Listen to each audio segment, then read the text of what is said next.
Courses को create करने के लिए सबसे पहले आपको इंस्ट्रक्टर बनना होता है। तो इंस्ट्रक्टर बनने के लिए सबसे पहले हम जाएंगे अपनी वेबसाइट के ऊपर। वेबसाइट के ऊपर जाने के बाद यहाँ पे नीचे हम स्क्रॉल करेंगे।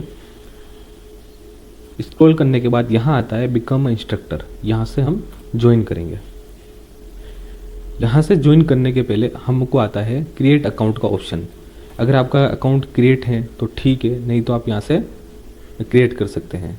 और अगर आपको यहाँ से क्रिएट नहीं करना है तो हम क्या कर सकते हैं, मैनेज यूजर्स के अंदर आके ऑल स्टूडेंट को हम सेलेक्ट करेंगे।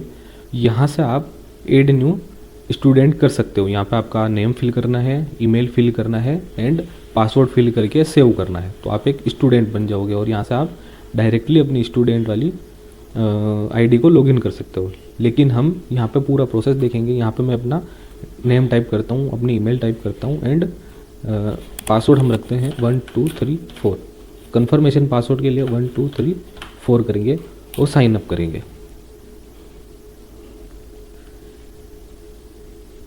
साइन अप करने के बाद ये बता रहा है कि आपके ईमेल के ऊपर एक वेरिफिकेशन का ईमेल आया होगा जीमेल के ऊपर। तो हम क्या करेंगे, हमारा मोबाइल होगा या फिर अलग जीमेल होगा तो हम उसको ओपन करेंगे और हमारी जीमेल को ओपन करेंगे। यहाँ पे जैसे हमारे पैनल का जो भी नाम है, जैसे हमने नेक्स्ट स्टेप एलएमएस है हमारा, यहाँ पे आपका जो भी नाम होगा उस नाम से यहाँ पे एक ईमेल आ जाएगा। ये सारा कुछ सेटअप हमने पहले से ही आपको करके दे रखा है, तो आपको टेंशन लेने की ज़रूरत नहीं है क्योंकि ये पहले से ही सेट है सब कुछ। तो आपको ऑटोमेटिक ईमेल मिल जाएगा। नेक्स्ट स्टेप एलएमएस के नाम से आपको अपना अलग एलएमएस मिलेगा, जो भी आपका इंस्टीट्यूट का नाम होगा उससे जीमेल पे ईमेल आ जाएगा। तो यहाँ से हम करेंगे कन्फर्म योर ईमेल। जैसे हमने कन्फर्म योर ईमेल किया, यहाँ पे आ गया है कि वेरिफिकेशन सक्सेसफुली। तो हमारा वेरिफिकेशन हो चुका है। सबसे पहले हमने किया था साइन अप, अब आ रहा है लॉगिन का ऑप्शन। लॉगिन को ऑप्शन पे हमें वही ईमेल को यहाँ पे डालना है। उसके बाद में यहाँ पे हमें पासवर्ड को डालना है। जैसे 1 2 3 4 मैंने पासवर्ड रखे थे, मैं वही यहाँ पे फिल करके साइन अप करता हूँ। तो मैं यहाँ पे साइन अप हो चुका हूँ। तो हम करते हैं यहाँ पे अपडेट पासवर्ड। अपडेट पासवर्ड करने के बाद यहाँ पे ये अब आप बन चुके हो एक स्टूडेंट। अगर आप यहाँ पे दिखा रहा है welcome back, welcome Lokesh Khatik, और मेरी ईमेल यहाँ पे जैसे नेम यहाँ पे भी शो हो रहा है, यहाँ पे ईमेल शो हो रही है। ये जैसे डैशबोर्ड ओपन हो गया है। डैशबोर्ड में मैंने कितने कोर्सेज वगैरह बाय किए होंगे, जितने भी मैंने कोर्स बाय किए होंगे वो सारे यहाँ पे शो होंगे। जितने भी क्विज़ अटेम्प्ट किए होंगे वो यहाँ शो होंगे, और जितने भी मैंने कोर्सेज में रिव्यू वगैरह दिए होंगे वो यहाँ पे शो होंगे। अभी हम जैसे स्टूडेंट बने हैं, ये सेम स्टूडेंट, जितने भी आपके स्टूडेंट होंगे ये सेम पैनल स्टूडेंट का रहता है, जिसमें वो यहाँ पे अपना डैशबोर्ड देख सकता है। ऑर्डर हिस्ट्री, जितने भी उसने कोर्सेज वगैरह बाय किए हैं उसका इनवॉइस वगैरह यहाँ से वो डाउनलोड कर सकता है, पूरा मैनेज कर सकता है। ऑर्डर हिस्ट्री यहाँ पे शो होता है। इनरोल कोर्स के अंदर यहाँ पे जितने भी कोर्स उसने इनरोल किए होंगे यानी बाय किए होंगे वो सारे यहाँ पे शो होगा। अगर कोई कोर्स उसने विश लिस्ट के अंदर डाल रखा है यानी कि लाइक कर रखा है तो वो यहाँ पे शो होंगे। यहाँ पे जितने भी उसने रिव्यू किए होंगे वो यहाँ पे शो होंगे। माई क्विज़ में यहाँ पे वो क्विज़ अटेम्प्ट कर सकता है। और यूज़र्स के अंदर हमको दो ऑप्शन मिलते हैं, जैसे प्रोफाइल सेटिंग और लॉग आउट। तो प्रोफाइल सेटिंग्स के अंदर हम यानी कि स्टूडेंट यहाँ पे बैकग्राउंड में जैसे ये भी कवर लगा हुआ है तो वो अपना कोई भी कवर वगैरह लगा सकता है। यहाँ पे अपना फ़ोटो लगा सकता है। यहाँ पे name, email, gender, phone number और एज, ये सारा कुछ वो मैनेज कर सकता है, अपडेट करके डाल सकता है। ये सारा कुछ आप अपने एडमिन पैनल से भी आप कर सकते हो। जैसे कि अभी मैं जैसे स्टूडेंट बना हूँ तो मैं अभी एडमिन पैनल पे आता हूँ और यहाँ पे मैं जैसे ऑल स्टूडेंट पे आऊँगा, मैनेज यूज़र्स के अंदर ऑल स्टूडेंट पे आऊँगा और यहाँ पे दिखाएगा कि लोकेश खटीक नाम से एक स्टूडेंट आया है, उसकी ईमेल आईडी ये है, 1:57 पे आया है और अभी क्या 2 बज गए हैं। तो आज ही हमने किया यानी कि 19 जनवरी और सेम 19 जनवरी। और ये है स्टेटस, यानी कि यहाँ दिखा रहा है जैसे नॉट वेरीफाइड, यानी कि जो भी कोई स्टूडेंट आता है और उसको जैसे ईमेल पे वेरिफिकेशन आता है, अगर उसने ये कर रखा है तो यहाँ पे आएगा एक्टिव, और अगर उसने वेरिफिकेशन नहीं किया और यहीं से वो आगे का प्रोसेस ने फॉलो नहीं किया तो स्टूडेंट तो आ जाएगा लेकिन नॉट वेरीफाइड आएगा। और उसको समझ नहीं आ रहा है तो आप अपने एडमिन पैनल पे यहाँ पे आई बटन पे क्लिक करके कि वेरीफाई कैसे करें हम, तो वो सारा कुछ आप वेरीफाई कर सकते हो। यहाँ से वेरीफाई अकाउंट कर सकते हो तो वो वेरीफाई हो जाएगा। बाकी वो उसके जीमेल पे आएगा तो वो वहाँ से वो खुद ही वेरीफाई कर सकता है। उसके बाद में यहाँ से भी आप, अगर आप एडमिन हो और आप अपने स्टूडेंट को ऑफलाइन पढ़ा रहे हो, ऑनलाइन लाना चाह रहे हो, अगर आप उसको कुछ समझ नहीं आ रहा है तो डायरेक्टली यहाँ से आप खुद ही उनकी इन्फॉर्मेशन को डाल सकते हो, फिल कर सकते हो, name, email, phone, gender, phone number, gender, age, वो सारी चीज़ें। उसके बाद में भी ये सारी चीज़ें हैं, जैसे प्रोफाइल, बायोग्राफी, तो वो स्टूडेंट खुद भी कर सकता है। यहाँ पे जैसे बायोग्राफी होता है, लोकेशन होता है, पासवर्ड होता है, करंट पासवर्ड, अगर उसको चेंज करने हैं अपने पासवर्ड तो करंट जो भी पासवर्ड है वो यहाँ पे डाल के बाद में वो न्यू बना के अपडेट कर सकता है। उसके बाद में सोशल लिंक्स, अपनी जितनी भी वो सोशल मीडिया पे है तो अपनी लिंक्स वगैरह यहाँ पे वो फिल कर सकता है। वो सारी चीज़ें आप भी खुद मैनेज कर सकते हो एज ए एडमिन। जैसे कि ये प्रोफाइल बायोग्राफी है, प्रोफाइल लोकेशन है, प्रोफाइल सोशल्स है, तो यहाँ जितने भी लिंक्स वगैरह है वो डाल सकता है। आप भी खुद भी पासवर्ड चेंज कर सकते हो। अगर वो भूल गया है अपना पासवर्ड तो उसके बाद ऑप्शन आता है यहाँ पे फॉरगेट करने का। जैसे कि मैं साइन अप करता हूँ तो साइन अप करने के बाद लॉगिन करता हूँ।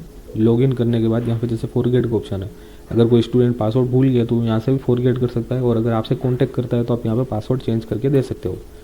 जैसे अभी हमने बनाए थे, जैसे मैं अपने पासवर्ड चेंज करता हूँ। जैसे ये लोकेश खटीक है, आई बटन पे गए, अभी हमने जो टाइप किया था पासवर्ड 1234 है, लेकिन हम उल्टा कर देते हैं 4321 और सेव करते हैं। सेव कर दिया। उसके बाद में हम जाएंगे अपनी जीमेल पे, जहाँ जिस जीमेल से हमने यहाँ पे अपना वो बनाया था अकाउंट, यहाँ से हम लॉग आउट करेंगे। लॉग आउट करने के बाद जैसे हमने डाले थे 1234, यहाँ पे हम साइन इन करेंगे तो यहाँ बताएगा कि पासवर्ड गलत है, तो हम यहाँ जैसे वही सेम 4321 डालते हैं और साइन इन करते हैं, यानी लॉगिन करते हैं। तो जैसे कि ये लॉगिन हो चुका है। तो इससे आप स्टूडेंट के पासवर्ड वगैरह मैनेज कर सकते हो। और अगर किसी को इंस्ट्रक्टर बनना है तो यहाँ पे वो बिकम इंस्ट्रक्टर करेगा। जैसे कि अभी हम इंस्ट्रक्टर बनते हैं तो यहाँ पे पे आउट का ऑप्शन है, तो यहाँ पे जैसे आपको जो भी होगा रेजर पे वगैरह वो यहाँ पे सेलेक्ट करना है, और your payment email and your holder name, तो यहाँ पे जैसे हम अपना ईमेल डाल देते हैं 61211@gmail.com, इंटर करेंगे, नेम टाइप करना है तो एक्स्ट्रा में कोई भी इंफॉर्मेशन आप डाल सकते हो और सबमिट फॉर रिव्यू के कर देंगे। अब यहाँ लिखा हुआ आएगा कि we receive your request to be instructor, please wait for admin approval. यानी कि अगर जैसे ही कोई इंस्ट्रक्टर के लिए बिकॉम इंस्ट्रक्टर पे क्लिक करता है और डिटेल को फिल करता है, जैसे हमने हमारी ईमेल और अपना नेम फिल करके हमने वहाँ पे सबमिट कर दिया, आपको अपने एडमिन पैनल के ऊपर इंस्ट्रक्टर रिक्वेस्ट के अंदर यहाँ पे रिक्वेस्ट आती है। रिक्वेस्ट लिस्ट के अंदर जैसे हमारी रिक्वेस्ट आ गई है लोकेश खटीक, ईमेल ये आ गई है और स्टेटस आ रहा है पेंडिंग, यानी कि अभी मैं इंस्ट्रक्टर नहीं बना हूँ। जैसे कि मैंने आपको बताया है कि यहाँ पर इंस्ट्रक्टर की रिक्वेस्ट तो सेंड हो गई, लेकिन please wait for admin approval. तो ठीक है, जब तक एडमिन अप्रूवल नहीं करेगा तब तक ये जो इंस्ट्रक्टर की रिक्वेस्ट है ये यहाँ पे पेंडिंग ही दिखाएगी। तो उसके लिए क्या करेंगे, हम अपने एडमिन पैनल पे जाएंगे और यहाँ पे शो होगा, जैसे मैंने आपको बताया, जैसे नेम आ गया है मेरा और ईमेल आ गई है और पेंडिंग आ रहा है। अगर अपने को करना है, डिलीट करना जैसे डिलीट कर सकते हैं। अगर हमें करना है तो यहाँ पे आई बटन पे क्लिक करेंगे। आई बटन पे क्लिक करने के बाद इन्फॉर्मेशन आती है, यहाँ पे स्टेटस आ गया है, पेंडिंग है, एक्स्ट्रा इन्फॉर्मेशन हमने कुछ भी टाइप किया था तो ये आ गया है। यहाँ पे पेमेंट इन्फॉर्मेशन के अंदर रेजर पे हमने जो सेलेक्ट किया था और ये जो हमारे ये ईमेल और नेम यहाँ जो सेलेक्ट किया था, जो हमने टाइप किया था वो यहाँ पे आ गया है। अब यहाँ पे हम अप्रूवल दे सकते हैं, जैसे अप्रूवल यहाँ से देखिए अपडेट करेंगे। यहाँ से अप्रूवल करने के बाद हम जाएंगे अपने स्टूडेंट वाले डैशबोर्ड पे। तो यहाँ देख सकते हो आप इंस्ट्रक्टर डैशबोर्ड है गया है, ठीक है। तो यहाँ पे जैसे अभी जो ओपन है वो एक स्टूडेंट डैशबोर्ड है, क्योंकि यहाँ डैशबोर्ड आ रहा है, ऑर्डर आ रहे हैं, इनरोल कोर्स, विश लिस्ट, ये सारे आ रहे हैं। लेकिन इंस्ट्रक्टर डैशबोर्ड में हम कोर्सेज वगैरह क्रिएट कर सकते हैं, तो वो सारे हमारे ऑप्शन शो होंगे। इंस्ट्रक्टर डैशबोर्ड पे हम क्लिक करेंगे और हमारा डैशबोर्ड अब इंस्ट्रक्टर वाला ओपन हो जाएगा। यहाँ से हम कोर्सेज वगैरह ऐड कर सकते हैं, जैसे ऐड कोर्स करना है, यानी कुछ न्यू कोर्स वगैरह बनाने हैं तो हम यहाँ से बना सकते हैं। Lesson, question, request, pay out, announcement, my sales, wishing, Zoom live setting, Jitsi live setting, और ये प्रोफाइल वगैरह मैनेज कर सकते हैं। ये हमारा हो गया पूरा इंस्ट्रक्टर।